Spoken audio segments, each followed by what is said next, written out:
Anda masih bersama kami di Kompas Malam, Saudara. Truk-truk bantuan kemanusiaan mulai bergerak memasuki jalur Gaza, menyusul fase pertama perjanjian gencatan senjata Hamas Israel. Sejumlah truk bantuan dari Mesir tiba di perlintasan Harem Shalom, Israel, yang kemudian diperiksa sebelum memasuki wilayah Gaza. Truk-truk ini membawa bantuan pasokan medis, tenda, selimut, makanan, dan juga bahan bakar. Diperkirakan ada sekitar 600 truk bantuan yang akan memasuki Gaza pada hari Minggu. Jumlah ini sesuai dengan kesepakatan gencatan senjata Israel-Hamas.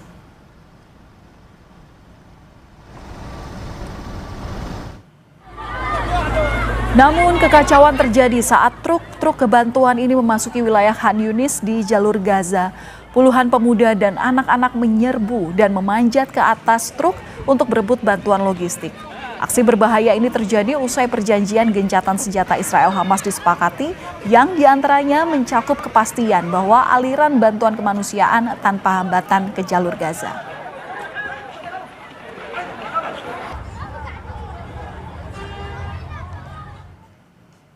Pasca gencatan senjata Hamas dan Israel, aktivitas warga berangsur normal.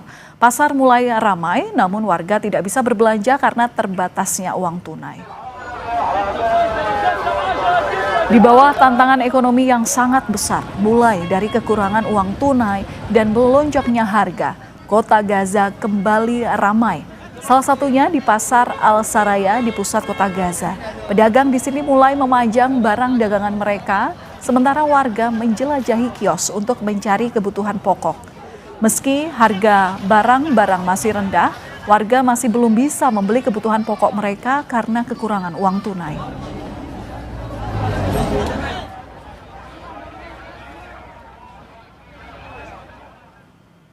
Saudara, Israel dan Hamas harus menjaga komitmen agar momentum gencatan senjata ini bisa membawa perdamaian dan mengakhiri penderitaan di Gaza. Kita akan berbincang dengan Guru Besar Ilmu Sejarah dan Geopolitik Timur Tengah Universitas Indonesia, ada Prof. Yon Mahmudi. Selamat malam Prof. Yon, salam sehat selalu. Selamat malam Mbak Valen. Ya, Prof, terkait kesepakatan damai rencana fase pertama untuk mengakhiri perang di jalur Gaza, Trump di sini yakin bahwa gencatan senjata Israel-Hamas ini bisa bertahan. Apa yang bisa menjamin hal itu? Ya, kalau kita lihat pernyataan dari Trump ya, bahwa Trump memang yakin bahwa gencatan permanen itu bisa dilakukan, dan dia juga memberikan jaminan bahwa Israel tidak akan mengambil lagi ya, atau menginvasi dan menganeksasi Gaza. Nah, ini saya kira menjadi jaminan yang harus dipegang, karena kalau itu tidak bisa dipenuhi dan kemudian terjadi serangan, ini artinya kan Trump akan dipermalukan ya, reputasinya akan jatuh.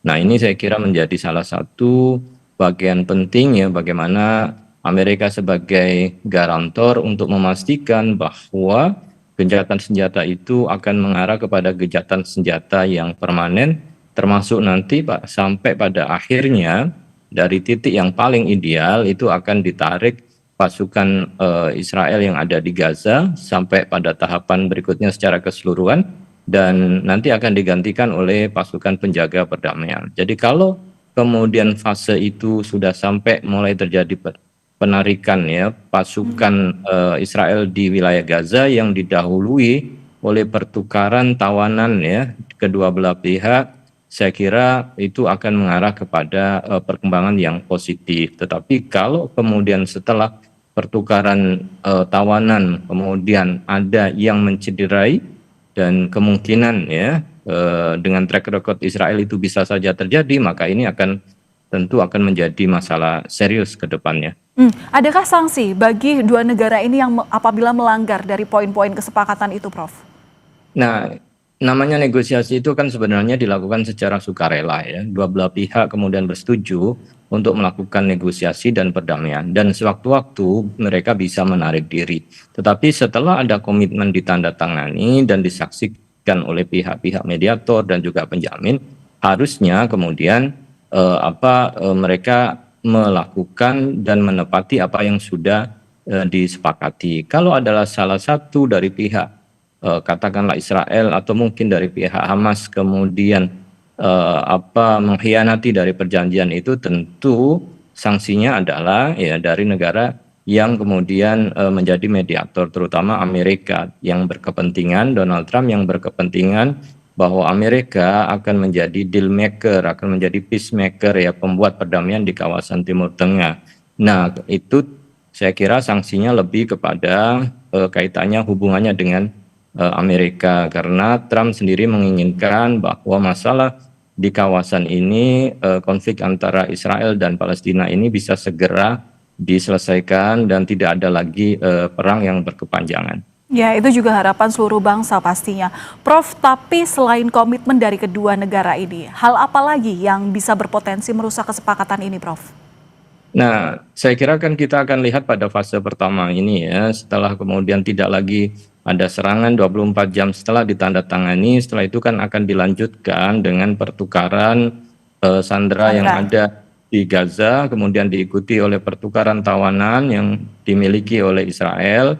Nah, dari situlah kemudian akan dilihat pasca kedua, karena setelah itu Israel akan diminta untuk menarik diri pasukannya di wilayah sekitar 53% wilayah Gaza, ditarik ke wilayah garis ya, yang disebut dengan wilayah garis kuning ya. Nah, disitulah nanti akan dilakukan masuknya pasukan perdamaian. Nah, ketika di fase ini ternyata kemudian Israel yang tujuannya adalah untuk mengeluarkan dan mengembalikan tawanan dan selalu ingin menghancurkan Hamas sebagai musuh mereka. Nah, ini nanti akan terjadi persoalan apabila itu tidak kemudian dari awal dikawal secara baik. Kemudian masalah yang lain adalah ketika tawanan yang kemudian disampaikan terutama dari pihak Palestina, nama-nama yang diminta oleh Hamas kemudian tidak sepenuhnya ya dikeluarkan, tapi masih banyak yang kemudian ditahan, ini juga akan bisa menjadi hambatan. Dan terakhir saya kira hambatannya adalah bagaimana kemudian menjaga agar Israel tidak masuk kembali ya ke wilayah yang sudah ditentukan, garis yang ditentukan, agar kemudian bisa dipastikan kedua belah pihak bisa menjaga perdamaian masing-masing, dan kemudian harapannya nanti ketika dilibatkan pasukan internasional itu juga bisa memastikan bahwa tidak akan terjadi saling serang di antara kedua pihak, dan itu akan menuju kepada perdamaian yang permanen.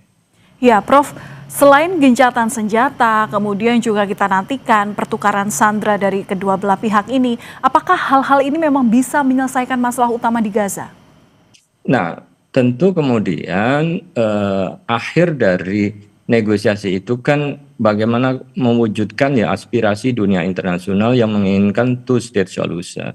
Artinya ketika kemudian pasukan Israel sudah ditarik sepenuhnya, kemudian setelah itu pasukan penjaga perdamaian sudah masuk ke wilayah Gaza, maka akan dilakukan pemerintahan transisi. Nah, pemerintahan transisi inilah yang memungkinkan untuk kemudian terwujudnya kemerdekaan Palestina. Nah, kalau ini yang tercapai, tidak ada hambatan yang berarti, kemudian Amerika dan negara-negara mediator lainnya bisa menjamin bahwa semua akan berjalan secara smooth ya, walaupun tentu perlu waktu dan perlu kerja keras, maka ini akan menjadi solusi ya bagi rakyat Palestina dan tentu juga solusi bagi Israel, agar kemudian kedua belah pihak itu ya bisa koesisten hidup berdampingan dalam skema two-state solution.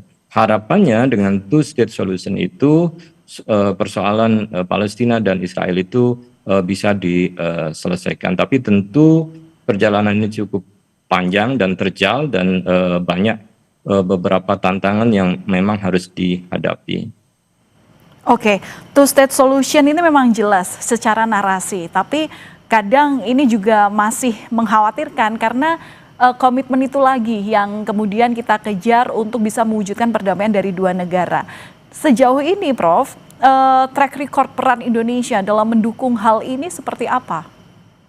Nah, tentu kan kalau kita lihat perjalanannya bahwa Pak Prabowo yang mewakili Indonesia kan sudah terlibat di awal ya dalam proposal 20 itu yang disampaikan oleh Trump. Dan mereka memberikan apresiasi atas peran Indonesia. Nah, ke belakang kan juga pada masa pemerintahan sebelumnya, Bu Retno juga kan sudah sangat kuat dukungannya terhadap Palestina. Nah, tentu sekarang ketika posisi negosiasi, maka peran Indonesia saya kira harus tetap diperkuat dan dipertahankan agar tetap masuk ya di dalam negara yang membidani dan juga melahirkan perjanjian dan negosiasi. Nah, posisi Indonesia yang dianggap lebih netral begitu ya, karena tidak memiliki kepentingan Ya. geopolitik, selain kemudian mendukung adanya sebuah perdamaian menjadi sangat penting sebagai alat kontrol untuk melihat apakah selama ini perjanjian itu menguntungkan ya dan bersifat adil ya kedua belah pihak dan tidak condong kepada Israel saja contohnya, karena Amerika tentu sangat dekat dengan Israel. Nah, peran ini saya kira menjadi penting dan Indonesia sih harusnya menjadi bagian pertama yang mengirimkan pasukan perdamaian, karena komitmen Pak Prabowo kan menyampaikan bahkan 25.000 bisa dikirimkan bahkan lebih, dan termasuk juga komitmen di dalam hal pendanaan. Nah, ini saya kira menjadi Untuk rekonstruksi Gaza itu sendiri ya Prof ya? ya, saya kira itu juga ya bagian dari itu ya untuk melakukan rekonstruksi, karena pasca wilayahnya sudah menjadi lebih relatif aman, maka tentu akan dilakukan rekonstruksi dan itu perlu waktu dan saya kira biaya yang cukup besar ya di dalam membangun kembali wilayah Gaza. Baik, terima kasih Prof.